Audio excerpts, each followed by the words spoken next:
Boris Johnson might be counting his days for January to get over because that's the last date for Brexit to be implemented.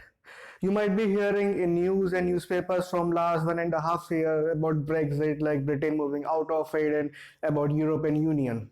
But before moving over to that, let's know what exactly it is, how it's going to impact India and Indians, how it's going to impact you and our lives. So, watching my video, stay tuned with me till the end of this video to know more about it. So, Brexit is a combination of two words, Britain and exit. So, it was coined by Peter Wildings. So, Brexit means divorce of Britain from European Union. But before moving to Brexit, we should know what exactly is European Union. So then only things will be more clear. So EU or European Union, so it's a combination of 28 European nations or countries which comprises and is known as European Union. The motive of forming this European Union late in 1970s was to finish the bloodshed that was prevailing in entire Europe and Britain. So this was more prominent after World War II. So in order to end the bloodshed and to move the and to integrate the economies of all the European nations into one, so that each and every nation and the people can benefit from this, and hence the European Union was formed. So basically, it's the movement of goods, services, people across Europe. So which means if I am a citizen of France, then I can go to Belgium or Germany or to Greece or to any other EU nation, and then I can live there, I can do job over there. There won't be any restrictions on international travel within EU nations. There is one more point to note on this is that Britain doesn't follow the common currency that EU follows. So EU follows euro, whereas Britain follows pound sterling, its own currency. So for example, France, Germany, Greece, Belgium, and all nations of EU, they have one single common currency, which is euro, so which is applicable across entire EU nations, whereas the same is not applicable or legal in Britain, within Great Britain.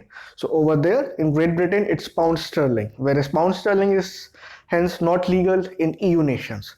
This is one part, and second part is the Schengen rule. You might be knowing it, that Schengen means that if I am citizen of France, then I can cross borders within EU, whereas the same is not applicable while you want to enter inside Britain, and vice versa.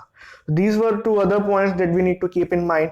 But apart from this, so like why Britain wants to get away from EU, from this all other European Union concept, and the main reason to this is after the 2008 financial crisis, and then the movement of migrants from other EU nations to Britain for jobs, and then the Britons, the localites of Britain who were not able to get jobs within Britain itself. These were some of the factors, like Britain wants to go away from EU concept.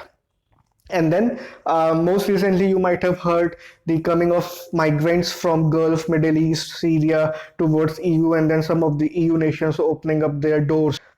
Apart from this, it's all about boosting up Britain's economy to produce more jobs for Britons, for localites, and to make pound sterling more powerful compared to dollar and other currencies across the globe. Of getting it delayed is like there is a concept of hard Brexiters and soft Brexiters within Britain.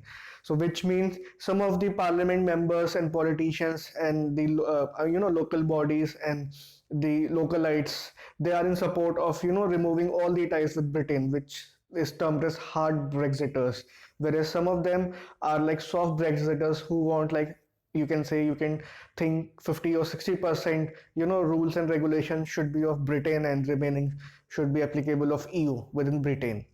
So having said that, there was a referendum also that happened within Britain, and 51% of the Britons were supportive of getting a divorce from European nations, and hence this all became a huge debate across Britain.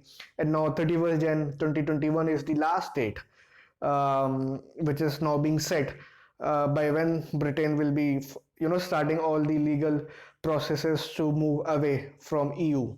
Now the question comes, like, what's in there for India? So like India is the second biggest FDI for Britain, and Britain acts as a gate pass for most of the Indian companies and people to to move freely across European Union and Britain, or to do trade within EU nations and Britain. For example, most of our software IT companies, so they go or they enter within Europe via Britain. But now, as we all know, like Britain is trying to move away from EU, so now the companies of India, the local companies, organizations, now they have to find some other nation which is having ease of doing business with India or with South Asian nations, so that India, can expand its business across Europe. So you might have heard very recently that Ireland has been now the chosen nation by some of the Indian IT companies. So the with which they can enter inside Europe, and again they can continue their ongoing trade and expand their businesses within Europe. Overall, there won't be that much impact onto our lives of Indians, but overall, if you see from a business perspective, from the company's side, then it's having an impact, because a huge chunk of revenue of all these organizations comes from Europe as well. No doubt, US is the number one, is at the number one spot in generating the revenue for Indian companies, and second is the European Union nations. So guys, this was it in today's video. Keep watching my videos, do subscribe my channel, do like and share it with your friends, colleagues and with others, and keep watching my channel, The Ankit Baz Show.